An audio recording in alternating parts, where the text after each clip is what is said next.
함께하는 말씀 새생명교회 거룩승 목사입니다. 발락이 발람에게 노하여 손뼉을 치며 말하되, 내가 그대를 부른 것은 내 원수를 저주하라는 것이오늘 그대가 이같이 3번 그들을 축복하였도다. 그러므로 그대는 이제 그대의 곳으로 달아나라. 내가 그대를 높여 심히 존귀하게 하기로 뜻하였더니 여호와께서 그대를 막아 존귀하지 못하게 하셨도다. 발람이 발락에게 이르되, 당신이 내게 보낸 사신들에게 내가 말하여 이르지 아니하였나이까?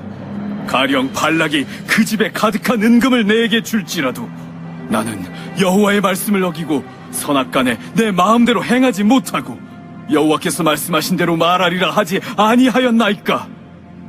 이제 나는 내 백성에게로 돌아가거니와 들으소서. 내가 이 백성이 후일에 당신의 백성에게 어떻게 할지를 당신에게 말하리이다.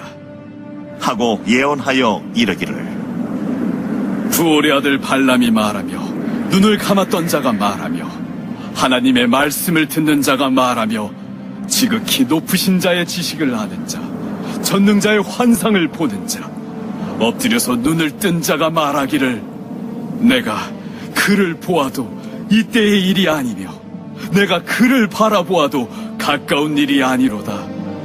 한 별이 야곱에게서 나오며 한 규가 이스라엘에게서 일어나서 모압을 이쪽에서 저쪽까지 쳐서 무찌르고 또 셋의 자식들을 다 멸하리로다. 그의 원수 에돔은 그들의 유산이 되며 그의 원수 세일도 그들의 유산이 되고 그와 동시에 이스라엘은 용감히 행동하리로다. 주권자가 야곱에게서 나서 남은 자들을 그 성읍에서 멸절하리로다. 또 아말렉을 바라보며 예언하여 이르기를, 아말렉은 민족들의 으뜸이다. 그의 종말은 멸망에 이르리로다. 또 겐 족속을 바라보며 예언하여 이르기를, 내 거처가 견고하고 내 보금자리는 바위에 있도다. 그러나 가인이 쇠약하리니 나중에는 아수르의 포로가 되리로다.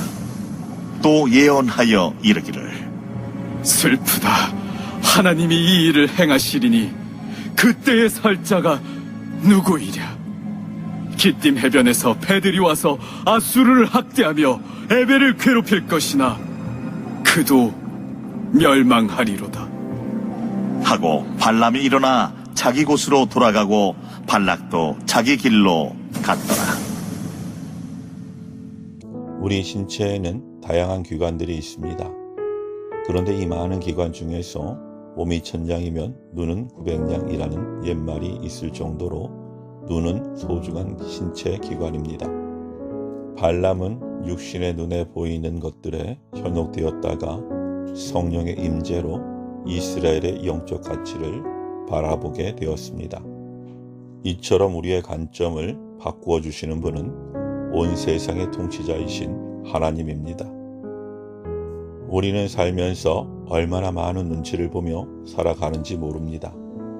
직장에서는 상사의 눈치를 보고, 가정에서 아내는 시부모의 눈치를 보고, 남편은 아내의 눈치를 봅니다.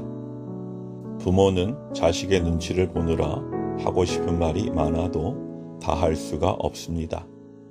얽혀있는 이해관계 속에서 손해를 보거나 문제가 일어나진 않을까 염려하기 때문입니다. 눈치를 보며 사느라 우리는 참 답답함을 느낍니다. 발락은 발람을 융숭하게 대접하며 이스라엘을 저주할 것을 요구합니다. 그런데 발람은 눈치 없이 축복의 말만 쏟아내어 결국 발락이 크게 분노합니다. 발락은 고압적으로 발람을 대하며 고향으로 돌아가라고 비난합니다. 또 자기 말을 들어주었으면 큰 살해를 하려 했다고 질책합니다. 임상심리 전문가 박근영 박사는 자신의 저서 왜 나는 늘 눈치를 보는 걸까에서 눈치는 당초 생존하려는 욕구에 부응하게 설계되었기 때문에 무언가 생존에 도움이 되면 올바른 것이고 생존을 위협하면 그른 것이다 라고 합니다.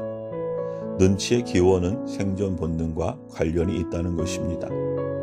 분노한 권력자 발락 앞에서 발람이 온전히 자기 목숨을 구할 수 있는 길은 눈치껏 발락이 원하는 대로 예언하는 일이었습니다. 그러나 생명을 주관하시는 주체는 악한 권력자가 아닙니다. 성도는 생명이 주님께 속했음을 알고 세상의 눈치를 볼 것이 아니라 담대히 하나님의 뜻을 선포해야 합니다.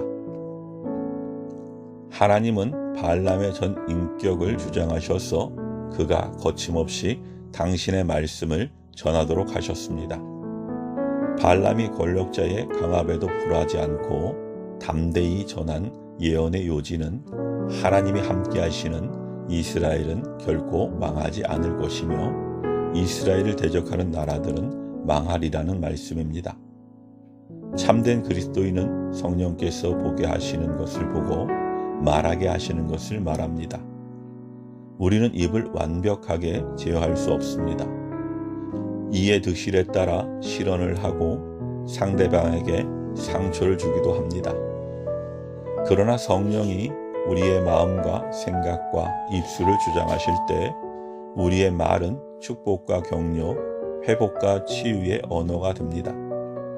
성령에 감동한 발람이 눈을 열어본 영적 세계는 육체의 눈으로 보는 세상과 다릅니다. 육신의 눈에 보이는 당시의 이스라엘은 출애굽 후 광야에서 생활하며 실패와 방황을 연속하는 상태였습니다. 그러나 하나님이 영안으로 보게 하시는 이스라엘은 전혀 다른 모습입니다. 하나님은 다윗 왕조를 통해 강대국들을 치실 것이고 그 결과 이스라엘을 대적하는 나라들은 쇠약해질 것임을 알게 하셨습니다. 이는 장차 오실 메시아가 악을 멸하시고 하나님의 나라를 통치하시리라는 예언이기도 합니다. 하나님은 우리에게 보이지 않는 것을 보는 믿음의 눈을 주셨습니다. 영안으로 세상을 보아야 온 땅을 다스리시고 구원하시는 하나님이 보입니다. 세상의 눈치를 보는 사람은 상황과 환경을 나름대로 판단하고 세상의 방법으로 욕망을 채우려고 합니다. 그러나 두려움과 걱정만 늘어갈 뿐입니다. 믿음이 없으면 세상의 눈치를 보며 생존을 위해 자기 입장에서 좋은 것만 보려 합니다. 우리는 믿음의 눈으로 하나님의 역사를 목격한 자들로서 담대히 그 일을 증언하는 삶을 살아야 합니다. 아멘.